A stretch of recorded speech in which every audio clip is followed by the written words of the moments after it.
महासागरीय जल के तापमान को प्रभावित करने वाले इन बिंदुओं को अगर हम विस्तार से समझना चाहें कि इसमें क्या क्या विशेष है और क्या क्या हमें इसमें अध्ययन करना है, इसमें सबसे पहले हमारा जो पॉइंट है वो है अक्षांशीय स्थिति। देखिए ये हमारा ग्लोब है और ग्लोब के हमने 2 पार्ट्स कर दिए, ठीक है। 0 डिग्री भूमध्य रेखा या जिसको विषुवत रेखा के नाम से भी जाना जाता है, विषुवत रेखा।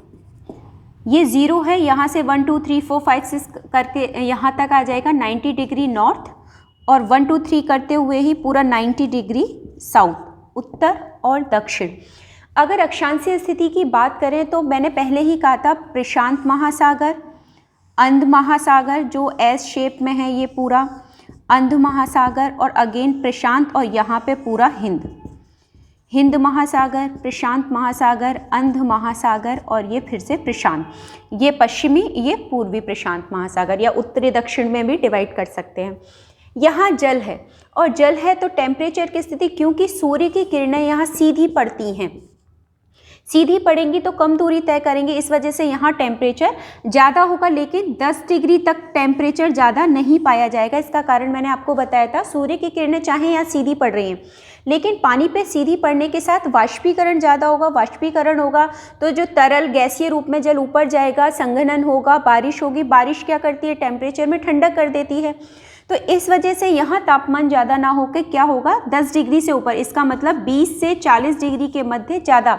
इसका मतलब कर्क रेखा और मकर रेखा जो आपके 23.5 डिग्री पे दोनों तरफ है, 23.5 डिग्री उत्तर और 23.5 डिग्री दक्षिण, यहाँ टेम्परेचर ज़्यादा पाया जाएगा।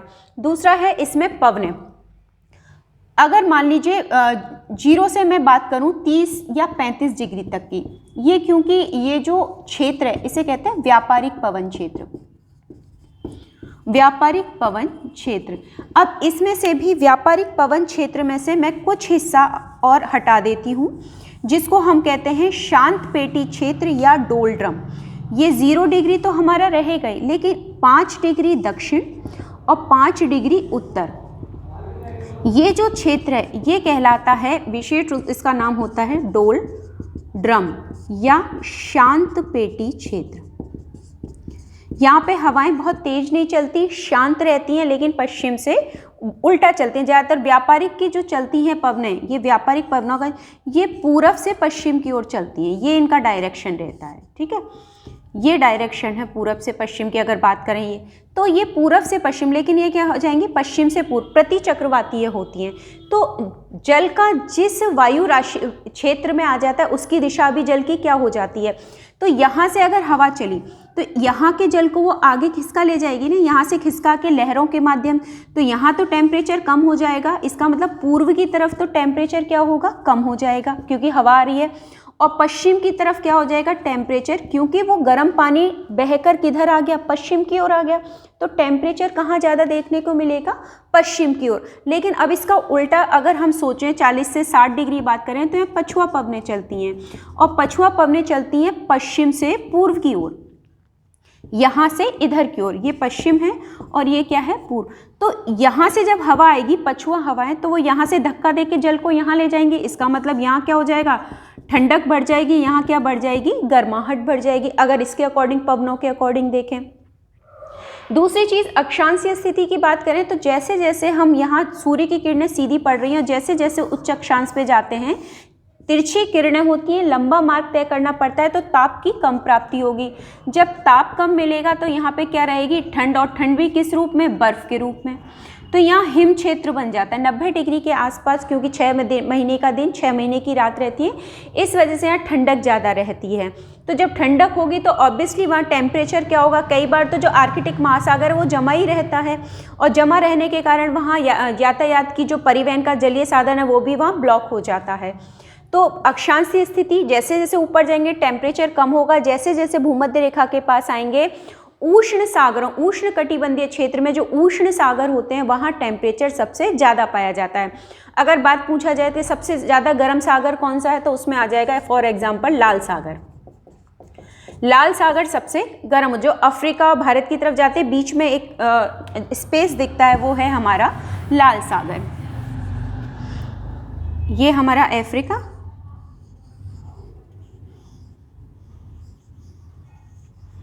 तो ये जो स्पेस है ये वाला, ये है हमारा लाल सागर।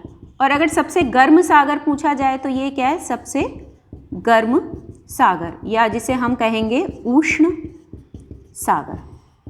ठीक है, तो अक्षांशीय स्थिति, जैसे जैसे उच्च अक्षांशों पे जाएंगे महासागरीय जो तल है उसका टेम्परेचर कम पाया जाएगा।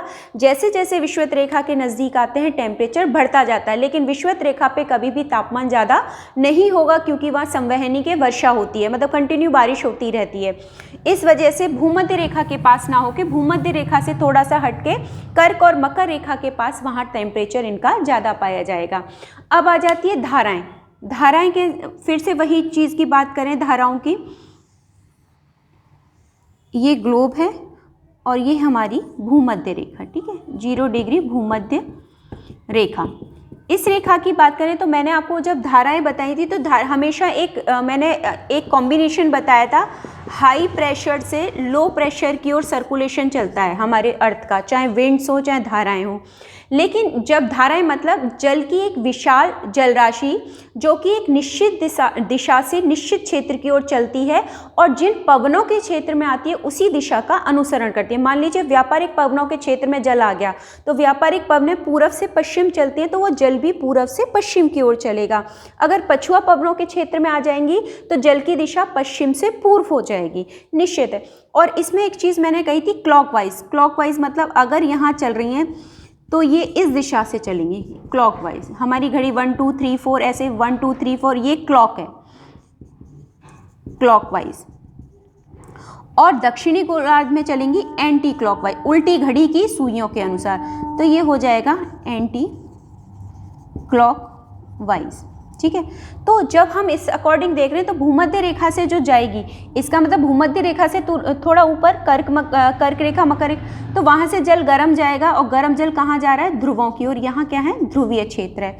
यहाँ कैसा है, गर्म सागर है। तो गर्म पानी जिन तटवर्ती इलाकों से, मान लीजिए ये अमेरिका है और ये दक्षिणी अमेरिका है, तो यहाँ पे तट के पास अगर ठंडक है और गर्म जल पहुँच जाएगा तो वहाँ के जो जलवायु या वहाँ के मौसम को बदलेगा। ठंडक में गरम गरम पानी पहुँचेगा तो मौसम कैसा हो जाता है, क्योंकि हवाएं टकरा के गर्म ही रूप लेके जाएंगी।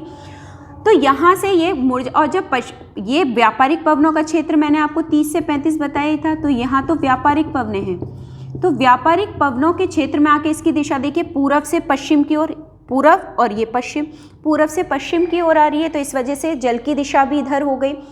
अगर गर्म होगी तो तट को भी क्या कर देगी, गर्म कर देगी। अगर ऊपर से यहाँ ग्रीनलैंड है, लेब्राडोर की धारा ठंडी धारा है, लेब्राडोर की धारा ठंडी है, बड़े बड़े बहुत विशालकाय क्या आ जाते हैं, बर्फ़ के टुकड़े आ जाते हैं। आपने टाइटैनिक देखा, मूवी देखी होगी, उसमें एक बहुत विशाल पूरे द्वीपनुमा दिखाए हैं, बहुत बड़े बड़े टुकड़े आते हैं जो कि पानी में तैरते हुए आते हैं, प्लवक।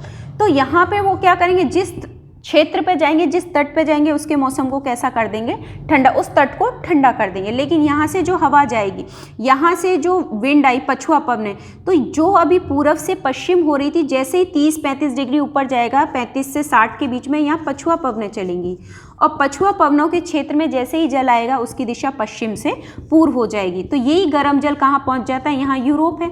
यूरोप के क्षेत्र में जाके वहाँ की जलवायु को अच्छा कर देता है, क्योंकि यहाँ से लेब्राडोर की धारा ठंडी भी कर रही है, लेकिन ये गर्म जल, यहाँ पे गल्फ स्ट्रीम चलती है जो विश्व की सबसे बड़ी गर्म जल धारा है, यहाँ से वो पहुँच के यहाँ के टेम्परेचर को सामान्य कर देती है, सुहावना कर देती है। तो धाराएं जैसी होंगी वैसा ही वहाँ के टेम्परेचर, महासागर का, मान लीजिए गर्म पानी पहुँच जाए, किसी समुद्र का, महासागर का क्षेत्र क्या है, ठंडा हो रहा था, लेकिन अचानक से गर्म पानी वहाँ पहुँच जाए तो टेम्परेचर क्या हो जाएगा, कम हो जाएगा ना। और मान लीजिए कोई बहुत गर्म टेम्परेचर हो रहा था किसी महासागर का, ऊपर से क्या आ गई, ठंडी, मान लीजिए लेब्राडोर की धारा ही आ गई, तो बड़े बड़े विशाल बर्फ़ के टुकड़े भी लाएगी, ठंडा चिल्ड पानी होगा, उसमें आके मिलेगा तो टेम्परेचर क्या हो जाएगा, कम हो जाएगा। तो धाराएं भी महासागरीय जल के तापमान को प्रभावित करती हैं। वर्षा मैंने आपको बताया ही था कि 0 डिग्री से 10 डिग्री या 20 डिग्री का क्षेत्र जो यहाँ संवहनीय वर्षा होती रहती है। इसका मतलब यहाँ वाष्पीकरण होता है, संघनन की प्रक्रिया कार्य करती है, वर्षा होती है। तो वर्षा क्या होती है, किसी भी क्षेत्र में वर्षा होती है तो आर्द्रता बढ़ती है और ह्यूमिडिटी बढ़ने के साथ साथ वहाँ क्या हो जाता है, टेम्परेचर ठंडक का रूप ले लेता है। तो यहाँ पे ज़्यादा गर्मी ना होके कैसा हो जाता है, टेम्परेचर सामान्य हो जाता है बारिश के कारण। इस वजह से इस क्षेत्र में भी क्या हो जाता है, आर्द्रता या वर्षा के कारण तापमान महासागरीय जल का कम पाया जाता है। स्थलीय और जलीय स्थिति मैंने आपको पहले ही मेंशन किया है कि उत्तरी गोलार्ध में स्थलीय क्षेत्र ज़्यादा है और दक्षिणी गोलार्ध में जलीय क्षेत्र ज़्यादा है। स्थल तेजी से गर्म होते हैं, तेजी से ठंडे होते हैं, लेकिन जब गर्म होते हैं, जल्दी गर्म हो जाने के कारण मान लीजिए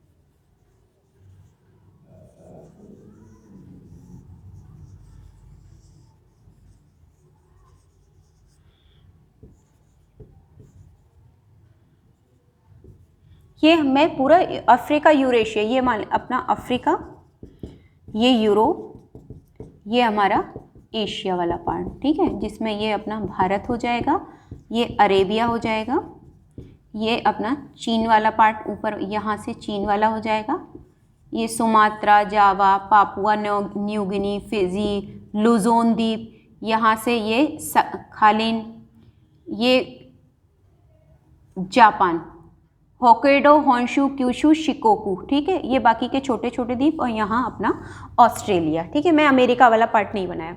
अब मैं बात कर रही हूँ स्थलीय स्थिति। अगर 0 डिग्री रेखा की बात करें,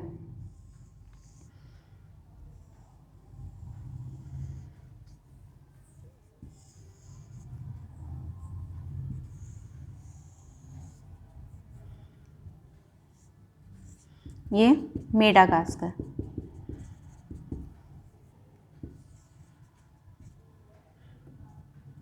ये श्रीलंका। अगर हम 0 डिग्री की बात करें तो यहाँ से ये 0 डिग्री लाइन निकल रही है, ठीक है। अब इस 0 डिग्री के अकॉर्डिंग देखें, 23.5 डिग्री हमारी कहाँ से निकल रही है, भारत के पार्ट से निकल ही रही है 23.5 डिग्री। तो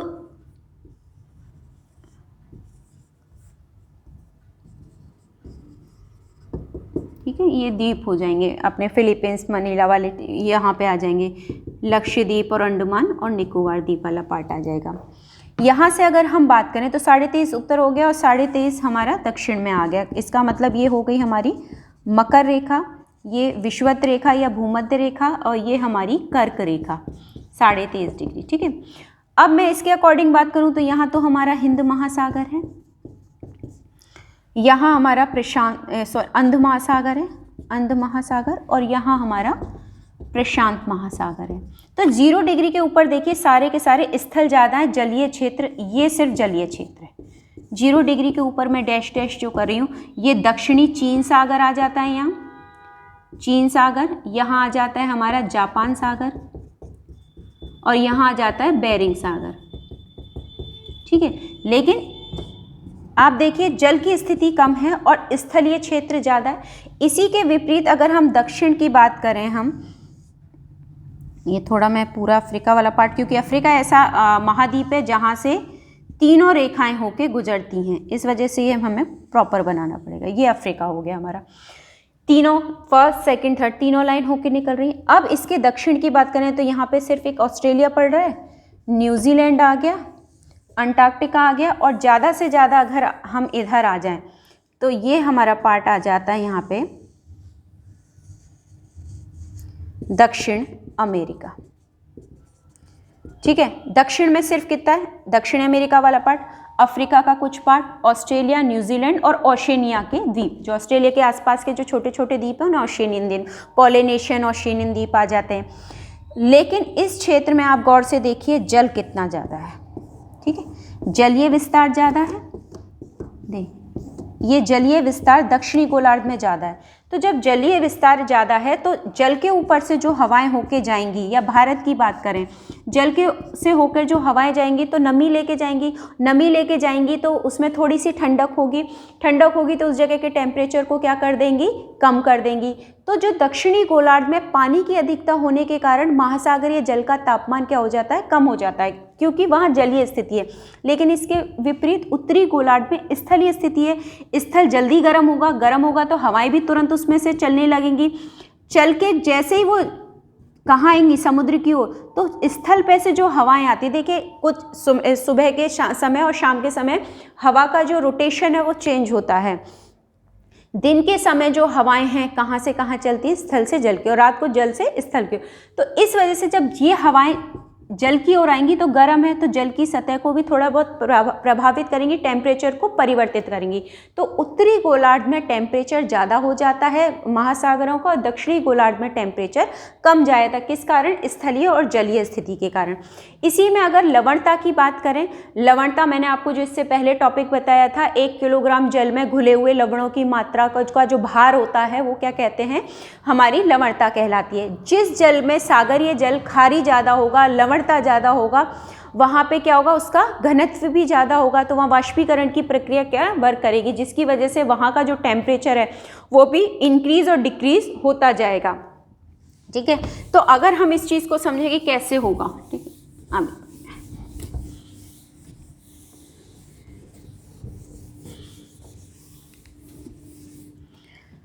जिस जल में लवणीय जल, मान लीजिए लवणता मैंने आपको औसत लवणता 35% बताई थी, और अगर लवणता ज़्यादा हो जाएगी तो उससे क्या होगा, जल में जो समुद्री जल का जो तापमान है 100% चेंज होगा। मान लीजिए किसी जल में लवणता अधिक है, तो जिसमें लवणता अधिक होगी ना उसमें ऊष्मा ग्रहण करने की क्षमता क्या हो जाती है, अच्छी हो जाती है। तो जितना लवणता अधिक होगी, जितनी अधिक लवणता होगी जिस भी जल में, वहाँ तापमान भी क्या होगा, प्लस में चला जाएगा। तो जहाँ लवणता ज़्यादा है वहाँ उस महासागर का तापमान ज़्यादा होगा, जहाँ लवणता कम है वहाँ तापमान भी कम पाया जाएगा। तो एक टॉपिक तो ये हो गया, ये हो गए महासागरीय जल के तापमान को प्रभावित करने वाले कारक। अब इसी में आ जाता है कि महासागरीय जल का जो तापमान है ये 2 रूपों में होता है। एक तो होता है हमारा क्षैतिज वितरण, और दूसरा होता है हमारा लंबवत वितरण। ठीक है, क्षैतिज मतलब ऐसे, लंबवत का मतलब वर्टिकल एंड हॉरिजेंटल।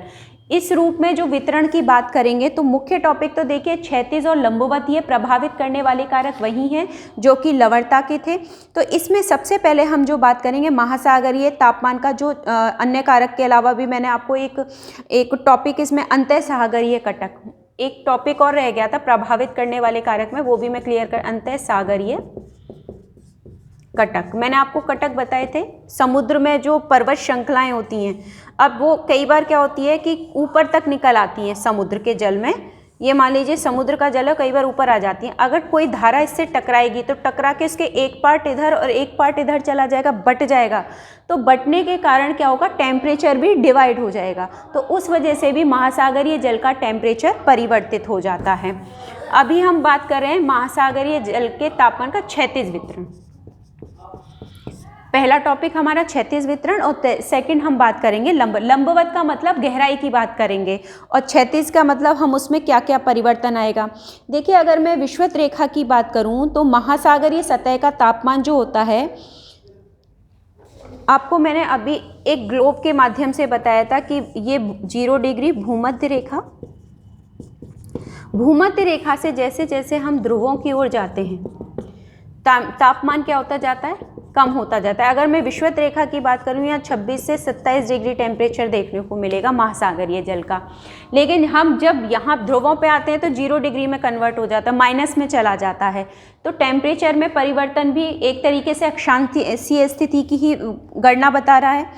अगर अक्षांशीय स्थिति की बात करें तो 20 डिग्री अक्षांश के पास तो 22 डिग्री टेम्परेचर रहता है, और 40 डिग्री के पास, देखिए 20 डिग्री अगर अक्षांश की बात करूं तो वहाँ तो टेम्परेचर मिलेगा 22 डिग्री सेंटीग्रेड। 40 डिग्री अक्षांश की बात करें तो वहाँ मिलता है 14 डिग्री सेंटीग्रेड, टेम्परेचर में कितना अंतर आया है। और 60 डिग्री की बात करें तो वहाँ हो जाता है हमारा 0 डिग्री सेंटीग्रेड में कन्वर्ट, मतलब अब माइनस में जाएगा। इसके बाद 60 से ऊपर जैसे ही हम जाएंगे उसके बाद टेम्परेचर माइनस में जाके हिमांक से भी नीचे चला जाएगा। तो 60 के पास कई बार 0 डिग्री भी मिलता है या कई बार 1 डिग्री सेंटीग्रेड। तो टेम्परेचर कितनी तेज़ी से घट रहा है। तो अक्षांश से ध्रुवों की ओर जाने पे महासागरीय जल का तापमान क्या होता है, बदलता जाता है। इसी में अगला अगर हम बात करें उत्तरी गोलार्ध और दक्षिणी गोलार्ध की, मैंने आपको स्थिति बताई दी थी। उत्तरी गोलार्ध में महासागरीय जल का तापमान ज़्यादा और दक्षिणी गोलार्ध में कम मिलेगा, क्योंकि स्थलीय और जलीय स्थिति की बात कर रहे हैं। और अगर हिंद महासागर की बात करें, अरब सागर और हिंद महासागर, तो वहाँ पे जो टेम्परेचर है जो मैक्सिमम रहता है वो 25 डिग्री सेंटीग्रेड रहता है। तो औसत तापमान हम बात, तो क्षैतिज वितरण वही है जो मैंने आपको प्रभावित करने वाले कारक जो बताए थे, अक्षांशीय स्थिति, वर्षा है या आपकी धाराएं हैं, ये सब क्षैतिज वितरण को ही निर्धारित करती हैं। अगर हम बात करें लंबवत वितरण की, तो इसमें हम आ जाते हैं कि जो हमारी पृथ्वी की सतह के ऊपर वायुमंडल का तापमान होता है उसी के अनुरूप क्या होता है, महासागरीय जल के तापमान में भी जो सतह का आंतरिक परतों में तापमान क्या होता है, कमी आती है। लेकिन ये जो कमी होती है ऊपर से नीचे जाते हैं, जैसे ऊपर से हम नीचे आते गए और नीचे आएंगे तो टेम्परेचर चेंज होगा, लेकिन हर जगह एक जैसा नहीं होता, कहीं पे ज़्यादा कम हो जाता है, कहीं पे कम होता है। एक मतलब हर अक्षांश में इसकी कमी की मात्रा अलग अलग हो सकता है। 0 डिग्री पे कमी कम हो, ऊंचे अक्षांशों में ज़्यादा घट जाए, तो डिपेंड करता है किस क्षेत्र में है, वहाँ का टेम्परेचर, बाहरी तापमान कैसा है, उस पर भी निर्भर करता है। तो इसके लिए हम 2-3 चीज़ इसको डिवाइड करने के लिए, अगर मैं लंबवत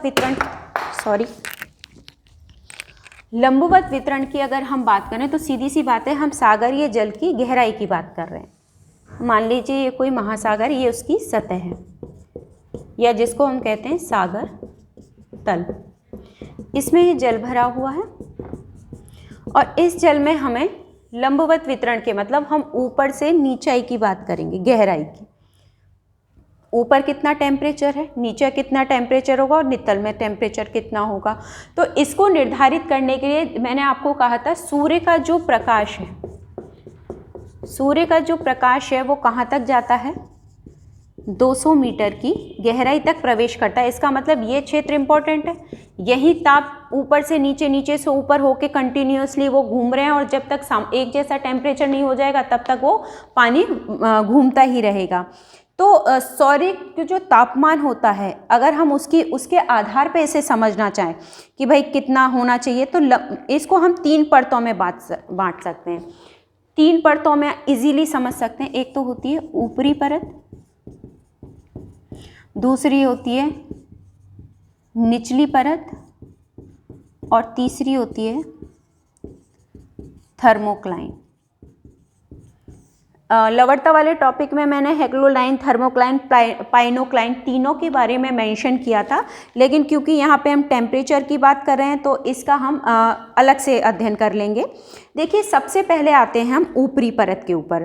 तो इसका विकास अगर मैं कहूँ कहाँ पाई जाएगी, सतह से लेके 500 मीटर की गहराई तक।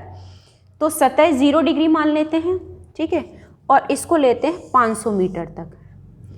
500 मीटर तक मैं इसको साफ कर दे रही हूँ। 200 मीटर मैंने आपको समझाने के लिए लिख दिया था, अब पूरा मेंशन कर लेते हैं। ये हो जाएगा हमारा 200 और ये हो गया हमारा 500 मीटर, ठीक है। 500 मीटर की गहराई तक का क्षेत्र कहलाती है हमारी ऊपरी परत। 200 मीटर तक तो मैंने आपको मेंशन कर ही दिया था कि सूर्य का प्रकाश यहाँ पर प्रवेश करता है। अब मैं 500 मीटर तक की बात कर रही हूँ, तो यहाँ का अगर मैं टेम्परेचर कहूँ कितना मिलेगा, तो तकरीबन इस 0 से लेके यहाँ तक का जो टेम्परेचर मिलता है वो 20 डिग्री सेंटीग्रेड से 25 डिग्री सेंटीग्रेड के मध्य पाया जाता है। तो ये इसका टेम्परेचर इतना ही रहता है, ज़्यादा परिवर्तन नहीं होता है। इस परत का जो विकास होता है ये होता है विषुवतरेखीय प्रदेश जो होता है, जो 0 डिग्री का क्षेत्र है, वहाँ पे अगर बात करें तो वर्ष भर मैंने आपको कहा बारिश होती है, संवहनीय वर्षा होती है। और जो मध्य अक्षांशीय क्षेत्र, मध्य अक्षांश का मतलब 20 डिग्री से लेके 40 डिग्री उत्तरी और दक्षिण अक्षांश की बात करें तो वहाँ उस क्षेत्र में केवल ग्रीष्म ऋतु में ही क्या होता है, टेम्परेचर इतना हो पाता है। तो तो विषुवत रेखा के पास तो टेम्परेचर परिवर्तन नहीं होगा क्योंकि वहाँ बारिश हो रही है, टेम्परेचर को कम कर देगा। लेकिन जो मध्य अक्षांश है, मध्य अक्षांश का मतलब हो गया जो मिड में है, तो 20 से 40 डिग्री नॉर्थ साउथ, ये दोनों जो अक्षांश है वहाँ पे टेम्परेचर तकरीबन क्या मिलेगा आपको, 20 से 25 डिग्री सेल्सियस। तो ये अगर आप भारत की भी गणना करें, भारत 20 से 40 के बीच में आ ही जाता है, तो अरब सागर और बंगाल की खाड़ी का टेम्परेचर अगर नापा जाए तो 25 डिग्री सेल्सियस ही आपको देखने को मिलेगा सेंटीग्रेड। तो अगली हमारी दूसरी परत आ जाती है निचली परत। इसको एक्चुअली निचली परत ना कह के हम संक्रमण परत भी कहते हैं। देखिए दूसरा नाम अगर निचली परत का अगर कहीं आपको देखने को मिलेगा तो क्या मिलेगा, संक्रमण परत। इसका मतलब ये ऊपरी परत और थर्मोक्लाइन को अलग करने का काम कर रही है। संक्रमण दोनों के गुण लिए हुए है, इसलिए इसको संक्रमण परत के नाम से जाना जाता है। इसके जो ऊपरी परत के इसके ऊपर कौन सी है, हमारी 500 मीटर तक ऊपरी परत है, और इसके नीचे जो आएगी वो हैगी हमारी थर्मोक्लाइन, सॉरी जो संक्रमण परत है। कई जगह इसको निचली परत को बता दिया है, लेकिन एक्चुअल में संक्रमण परत जो है सही तरीके से वो है थर्मोक्लाइन। इसलिए कई जगह मैंने बुक में देखा है निचली परत के आगे संक्रमण लिखा हुआ है, वो सही नहीं है। थर्मोक्लाइन को आप समझ जाइएगा, ये संक्रमण परत है जो ऊपरी और निचली परत को अलग करने का काम करती है। तो इसके द्वारा जो ऊपरी और निचली परत एक तो अलग हो जाएगी, दूसरी थर्मोक्लाइन जो परत में गहराई के साथ तापमान में तीव्र गति से गिरावट, मतलब आपको कमी देखने को मिलेगी, टेम्परेचर बहुत तेजी से इस क्षेत्र में गिर जाता है। तो इसी वजह से इसमें क्या कहते हैं, परिवर्तन परत भी कहते हैं, या संक्रमण परत के नाम से भी ये जानी जाती है। अगर इसका डायग्राम बनाना चाहें तो बुक्स में देखिए थोड़े बहुत टफ दिए हुए हैं, आपको भी पता है डायग्राम कैसे देखने को मिलते हैं। तो डायग्राम की बात करें तो हम एक साधारण सिंपल इसको डायग्राम से ही मेंशन कर देते हैं, ठीक है।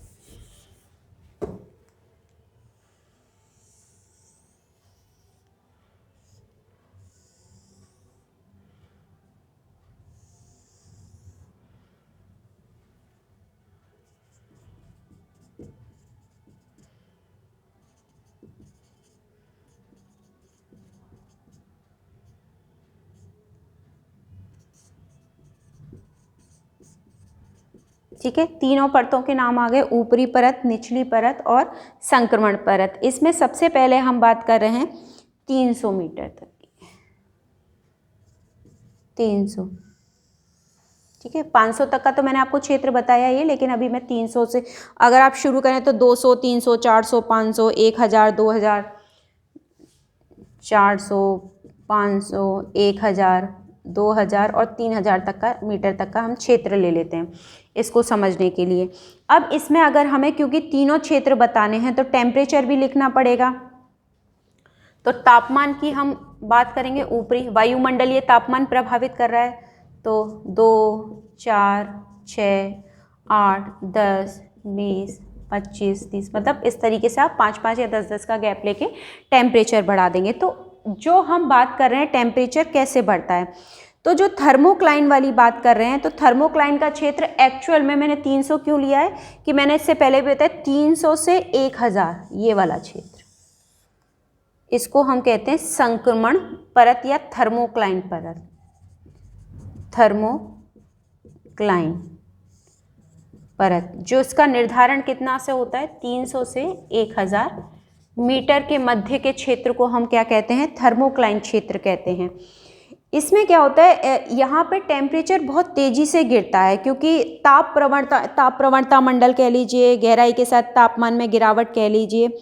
तो यहाँ पे जो टेम्परेचर होता है, मान लीजिए अगर मैं 21 यहाँ पे तो रहता है 21 डिग्री सेंटीग्रेड ऊपरी परत में, ठीक है। जैसे ही यहाँ आता है तेज़ी से गिरता है 5 डिग्री सेंटीग्रेड और उसके बाद और भी गिर जाता है।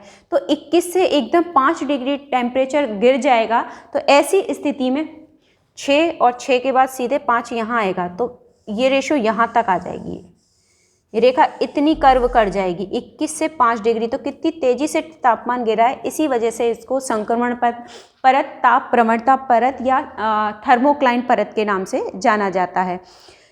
इसके अलावा जो निचले स्तर की बात करेंगे, यहाँ पे 5 डिग्री सेंटीग्रेड, यहाँ पे ठंडा पानी होता है। तो देखिए और सिंपल तरीका है कि थर्मोक्लाइंट परत के ऊपर का जल गर्म होता है, नीचे का ठंडा होता है, बीच का तेजी से तापमान क्या होता है, ताप प्रवणता मतलब तापमान में गिरावट होती है। ये इसका डायग्राम बना सकते हैं हम। इसके नीचे निचली आ जाएगी, निचली परत, जहाँ पे टेम्परेचर क्या हो जाएगा, ठंडा मिलेगा आपको, क्योंकि वो नीचे जाते जा रहा है तो टेम्परेचर में परिवर्तन होता जाएगा। तो निचली परत 1000 मीटर से जो निचला क्षेत्र है वो गहराई सागर तली तक की बात करेंगे। इस परत में जितने भी अक्षांश हैं, चाहे 0 डिग्री हो चाहे 90 डिग्री हो, सभी जगह जो तली का टेम्परेचर है एक समान पाया जाता है। तो ज़्यादा आपको परिवर्तन देखने को नहीं मिलेगा या बहुत ज़्यादा उसमें कोई चेंज, ये निश्चित रहता है कि हर जगह इसका जल कैसा मिलेगा, ठंडा। तो थर्मोक्लाइन जो आपका मंडल है उसके नीचे जल ठंडा, उससे ऊपर कैसा मिलेगा, गर्म क्षेत्र। लेकिन अगर मैं ध्रुवीय क्षेत्रों की बात करूं तो जो महासागरीय जल के तापमान में प्रतिलोमन भी देखने को मिलता है। कम होने की बजाय कई बार टेम्परेचर क्या हो जाता है, बढ़ता है। अब बढ़ कैसे जाता है, मान लीजिए मैं ध्रुवीय क्षेत्र की बात करूं 90 डिग्री की, 90 डिग्री पे पहले ही बर्फ जमी हुई है। अब वो बर्फ जमी हुई है तो यहाँ तो ऑलरेडी माइनस में टेम्परेचर चल रहा है और उसके नीचे जो जल है वो अभी पिघली हुई अवस्था में, इसका मतलब ये गर्म होगा। अगर ये भी ठंडा होता, ऊपर की परत, तो आर्कटिक महासागर की बात करें, ऊपर की लेयर तो जम गई, लेकिन नीचे जब आप बर्फ़ को फोड़ते हैं, कई बार देखते हो एस्किमोज हैं, युकातिर हैं, जो प्रजातियां हैं फिश खाती हैं, तो क्या करती हैं, उसमें भाले से छेद कर देती हैं, जगह हो जाती है, जल दिखता है और मछली सांस लेने के लिए ऊपर आती है, उसका शिकार कर लेते हैं। इसका मतलब ऊपर इतना ठंडा हो गया है कि बर्फ़ जम गई है, लेकिन नीचे का टेम्परेचर इतना नहीं बढ़ा है कि वो जम जाए। इसका मतलब ऊपर की अपेक्षा नीचे का जल क्या है, गर्म है। तो कई बार उल्टी स्थिति देखने को भी मिलती है, उसे ताप प्रतिलोमन कहते हैं। लेकिन ये स्थिति कहाँ देखने को मिलेगी, सिर्फ और सिर्फ ध्रुवीय क्षेत्रों में आपको ऐसी स्थिति देखने को मिलेगी, क्योंकि ऊपर माइनस में टेम्परेचर चल रहा होता है। अगर गर्म महासागरीय धाराओं के कारण भी कई बार टेम्परेचर चेंज हो जाता है, जैसे न्यूफाउंडलैंड के पास लेब्राडोर की धारा और नीचे से गल्फ स्ट्रीम की धारा आके मिलती है तो टेम्परेचर सामान्य हो जाता है। या व्लादिवोस्टोक के पास या क्यूरोशिवो मतलब जापान के पास जो ये धाराएं जाती हैं, वहाँ तापमान समुद्र के जल का बढ़ा देती हैं। ठीक है, तो ये हो गया हमारा जो टॉपिक था, महासागरीय जल का तापमान को प्रभावित करने वाले कारक और महासागरीय क्षैतिज वितरण और लंबवत वितरण।